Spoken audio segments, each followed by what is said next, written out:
Assalamualaikum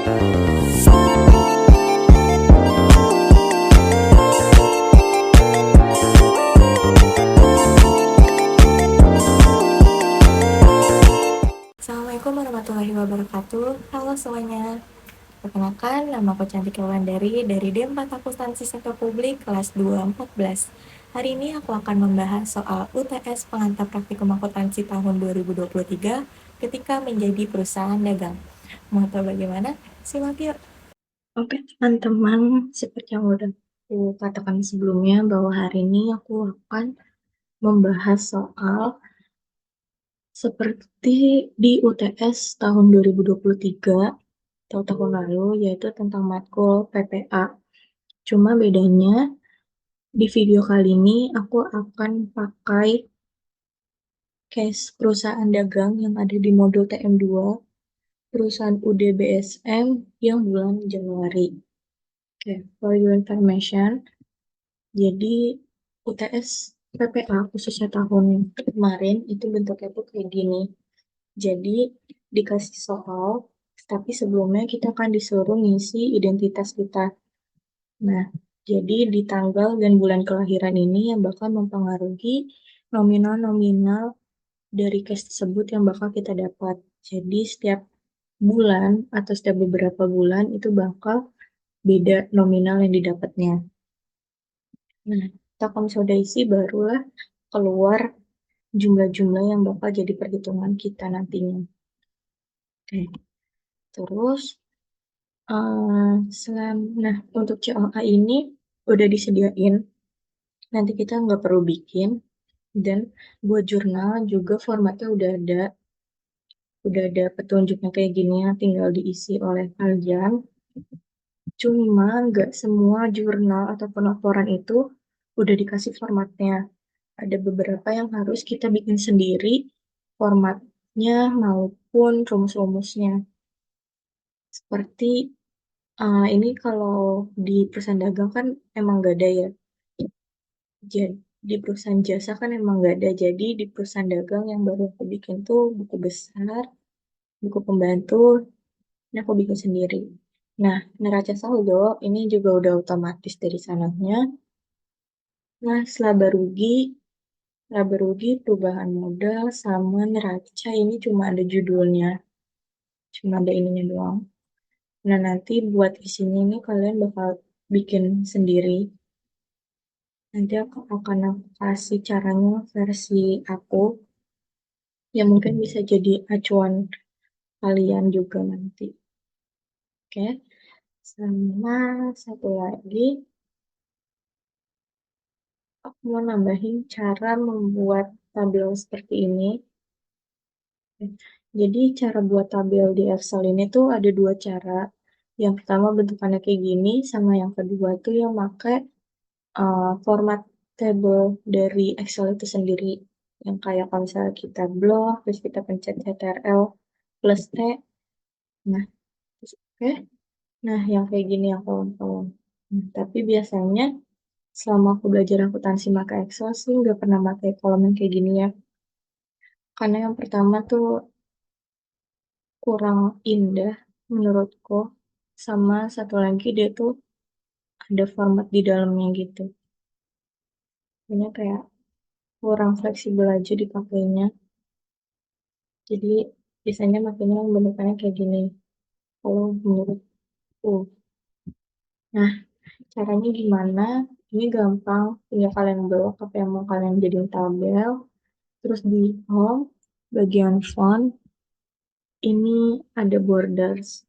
Nah, ini tinggal kalian pilih. Ini buat yang all borders. Terus kalian juga bisa atur ini titik-titiknya atau garisnya kalian mau kayak gimana. Terus bahkan warna dari garisnya juga mau kayak gimana. Ini bisa kalian atur. Dan kalau buat headingnya ini atau di atasnya ini judul-judul tabelnya, caranya tinggal kalian tulis saja. Terus, nah, kalau misalnya pengen jadi warna putih ya tinggal fontnya dirubah jadi warna putih. Terus filenya pengen warna hijau tinggal ganti warna hijau, atau pengen dibesarin tinggal gedein aja hurufnya. Kalau pengen tabelnya lebih besar tinggal ditarik ke bawah aja. Udah, tinggal kayak gitu. Dan ini juga bisa kalian atur warna dan segala macamnya sesuai keinginan kalian. Oke, untuk pembukaan itu aja dari aku. Selanjutnya kita bakal move ke soalnya. Oke, seperti biasa ini ada neraca saldo setelah penutup pada tanggal 31 Desember 2022. Dan di sini kita bakal ngejurnal bulan Januari tahun 2023. Ini ada data-datanya, dan kita di sini tuh diminta untuk pertama kita buat jurnal dari saldo awal, terus transaksinya, terus sama penyesuaiannya. Habis itu kita posting ke buku besar sama buku besar pembantu. Buku besar pembantunya sendiri itu ada 3, piutang, persediaan, sama utang. Habis itu kita susun ke neraca saldo setelah penyesuaiannya, terus ke laporan laba rugi, laporan perubahan ekuitas, posisi keuangan, jurnal penutup, sampai ke neraca saldo setelah penutupan. Oke, berarti kita mulai dari jurnalnya dulu. Dari yang pertama, tanggal 2 Januari 2023. Ada kwitansi yang kita keluarkan, karena kita nerima uang dari toko Anda sebesar 9 juta untuk pembayaran piutang dengan membayar secara transfer. Berarti kita tinggal tulis pertama tanggalnya,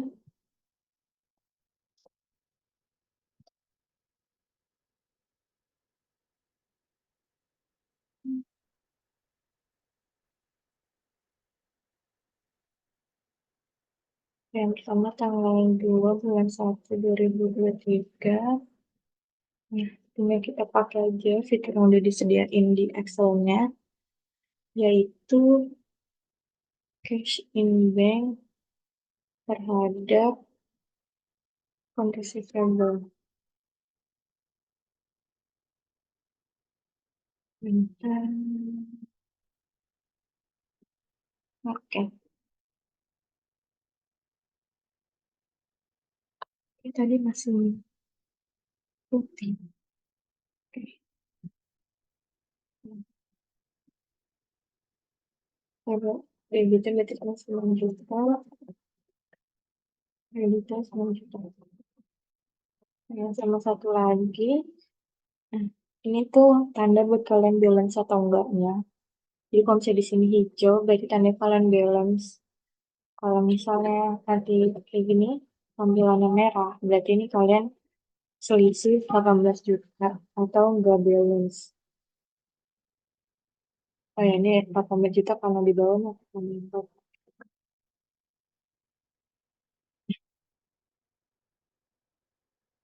Ini selisih 9 juta berarti tandanya enggak balance. Keterangannya ini sangat diperlukan untuk nanti bikin buku pembantu. Jadi kalau menurutku keterangan diisi aja. Itu pembayaran kita toko Anda. Ini ya kenapa aku nulisnya di bagian akun account receivable, karena nanti aku butuh akun ini buat di buku pembantu. Oke, terus selanjutnya ada faktur penjualan kredit. Jadi kita menjual barang secara kredit ke toko Anda. Kita tulis lagi, dimana berarti impulsan receivable terhadap freeze on sebesar 12 juta.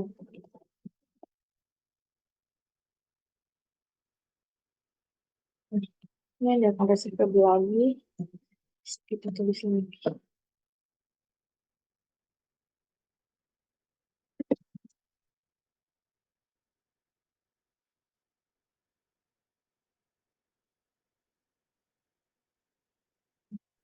Lalu selanjutnya,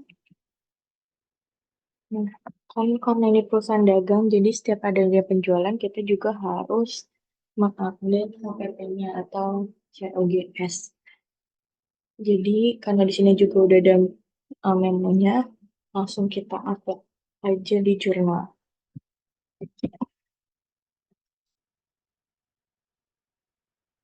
Ini berarti akunnya,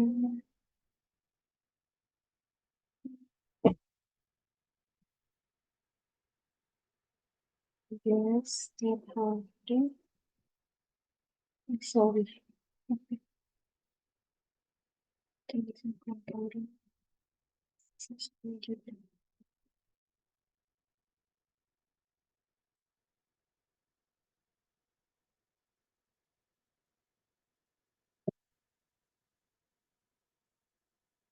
nah, ini kan karena ada HPP, berarti kan kita juga bakal ngeposting ke buku pembantu persediaan. Nah, ini bebas kalian mau langsung atau nanti aja sekalian ketiga-tiganya yang utang-utang itu bebas. Kalau aku biasanya nanti aja, karena kan di sini juga nggak dirinciin kan, jadi nanti aja bisa kita lihat lagi kalau dia membeli barang atau menjual barang.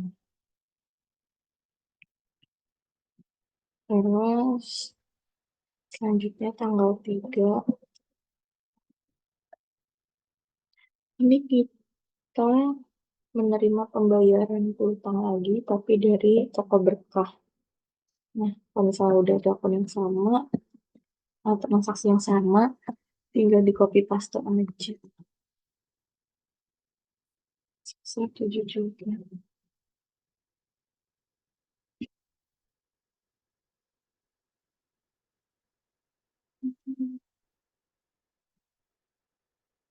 Toko berkah. Terus selanjutnya, tanggal 3 lagi ada penjualan. Saya terbit ke toko Anda lagi. Nanti tinggal copy lagi sebesar 9.600.000.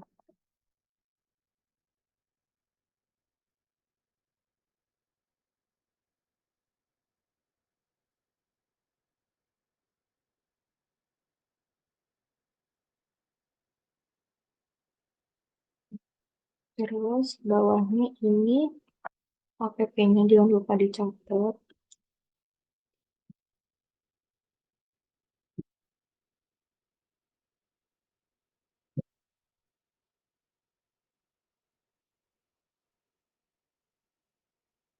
Oke, selanjutnya kita nerima pembayaran piutang lagi dari toko berkah tanggal 4 Januari. Kita catat pemasukan nanti punya sebesar nominalnya 5 juta.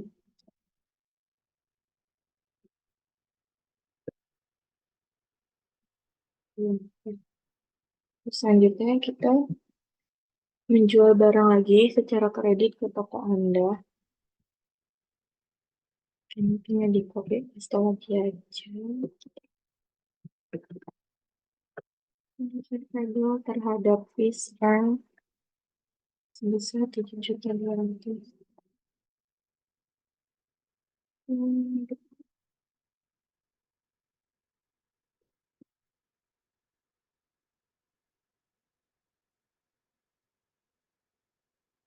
Oke, yang selanjutnya kita bikin CGS-nya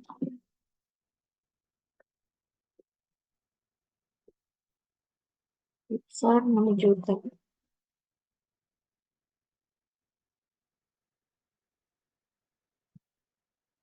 Habis itu kita nerima pembayaran piutang lagi dari toko berkah lagi. Oke, terus langsung kita catat.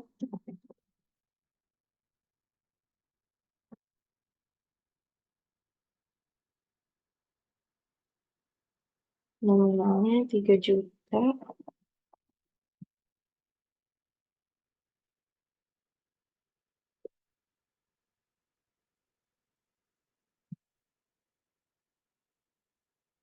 Oke, selanjutnya kita ngejual barang lagi secara kredit ke toko Anda.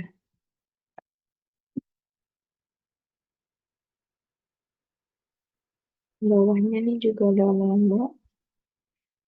Nemu harga pokok berarti langsung aja sekalian kita nyatet si COGS dan MI. Ini juga,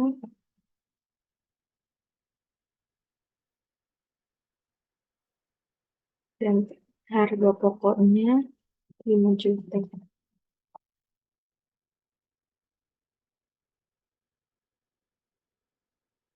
Keterangannya jangan lupa. Oke, terus selanjutnya kita menerima pembayaran piutang lagi, tapi sekarang dari toko Elot.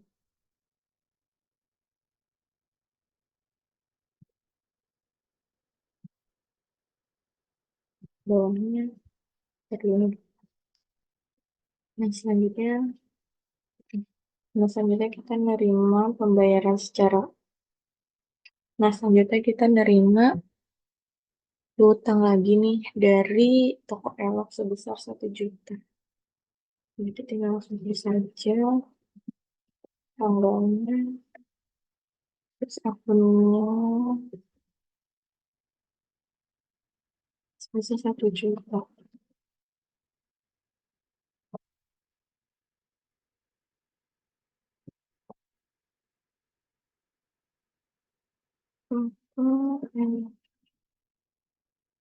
Selanjutnya kita menjual barang secara kredit ke toko Anda.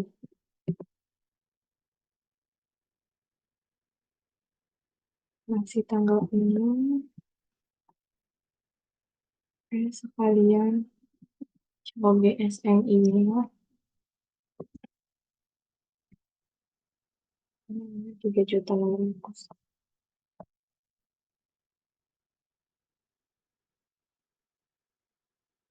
Menjual kredit ke toko Anda.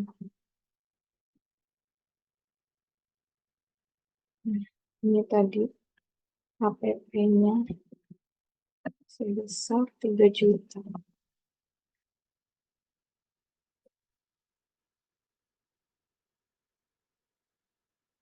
Selanjutnya kita membeli pulsa listrik dengan transfer bank di tanggal 7. Beban listrik, heating, utilities expense terhadap kas di bank. Besarannya sebesar 900.000.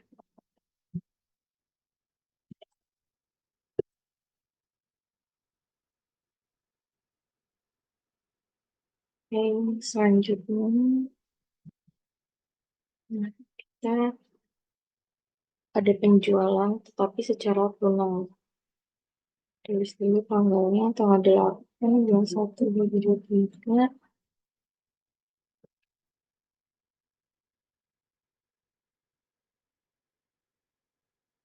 Terhadap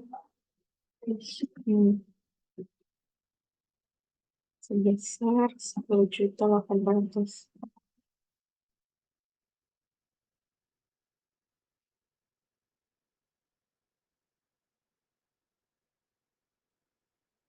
Nah, ini buat rinciannya. Terus nih, ini baru yang HPP-nya.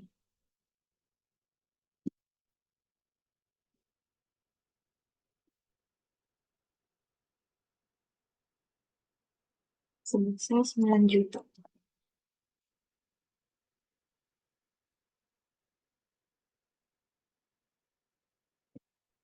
Selanjutnya tanggal 9 kita nyetor dari cash ke kas di bank, itu saja jumlahnya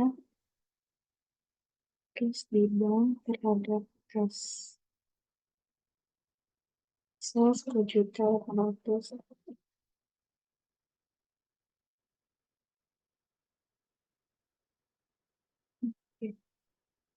Selanjutnya tanggal 10 kita bayar utang ke UD kita sebesar 10 juta.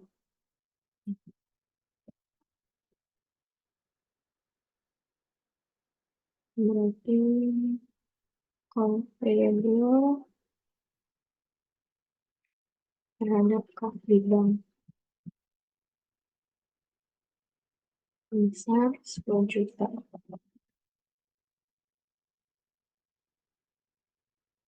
Jangan lupa dikasih keterangan.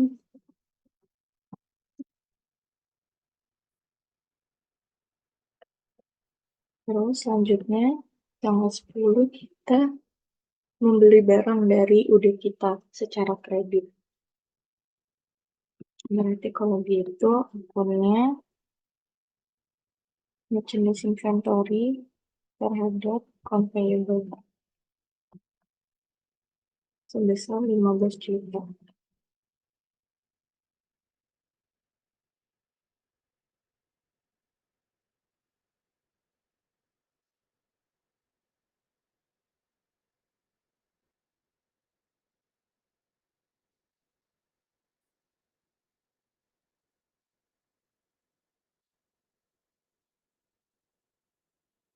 Oke, kita catat juga keterangannya. Terus tanggal selanjutnya, masih tanggal 10, kita juga ngeluarin kas ke UD kita buat bayar utang lagi. Ini tinggal kita copy si tanggal 10 juga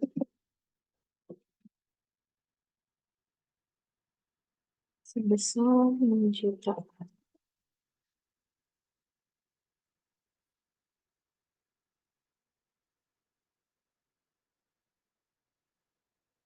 Terus tanggal 11 kita beli barang dari UD Lancar tapi secara kredit. Ini kita copy aja tanggal 11 sebesar 10 juta.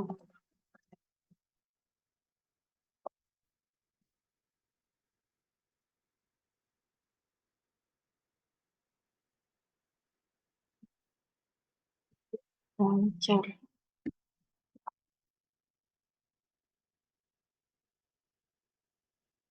Terus selanjutnya kita bayar utang usaha ke UD Maju sebesar 4 juta.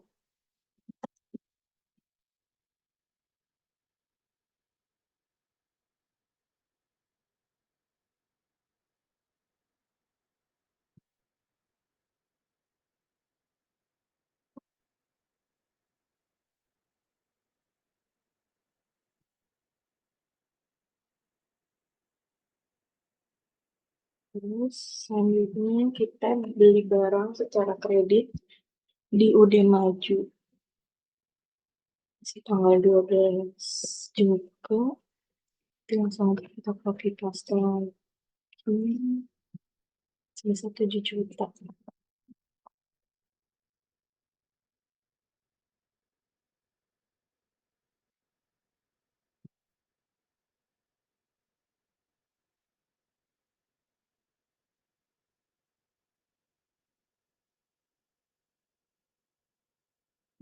Nah, selanjutnya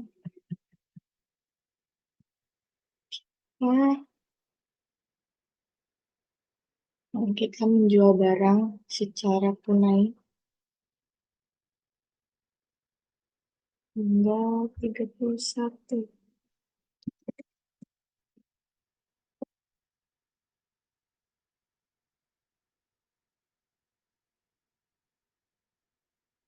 menerima terhadap Trisam sebesar 14.400.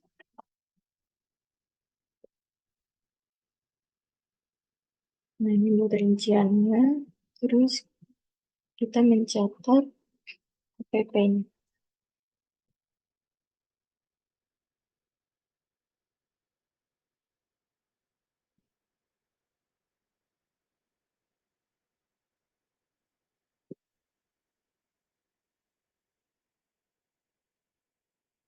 Sebesar 12 juta.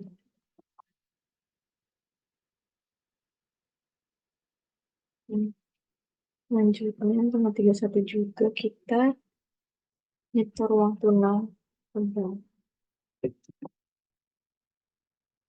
Langsung aja masuk uang terlalu cash sebesar 14.400.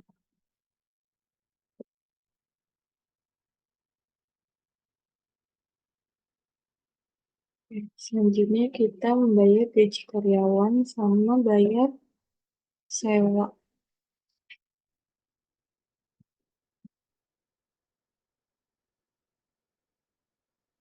Berarti salary expense terus rent expense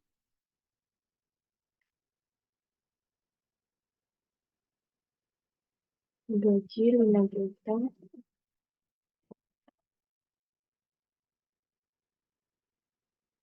Terus beban sewanya 1 juta.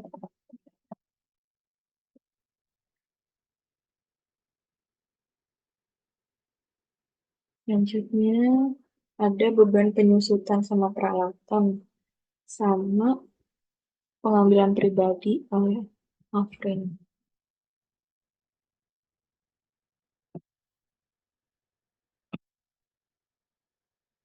Beban penyusutan berarti depreciation expense terhadap relatif sebesar 500.000.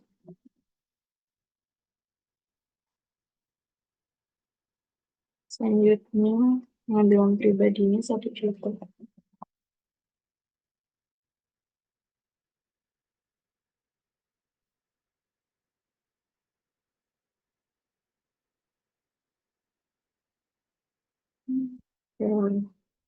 Oke. Nah, kalau misalnya hasilnya udah balance, di sini juga udah nol, berarti kemungkinan aman.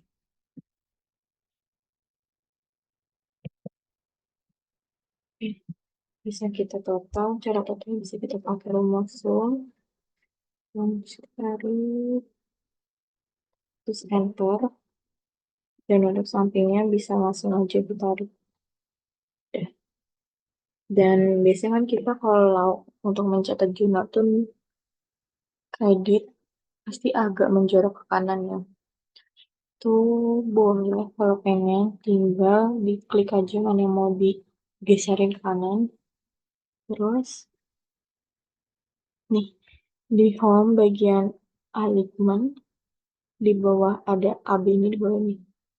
Dia diklik, dia akan menjorok ke kanan.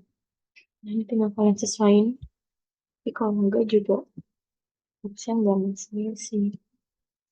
Karena kan kita naruh debit kreditnya juga udah bener. Nah kayak gini. Oke, untuk jurnal umum kayak gini. Sekian video dari aku. Terima kasih dan sampai jumpa.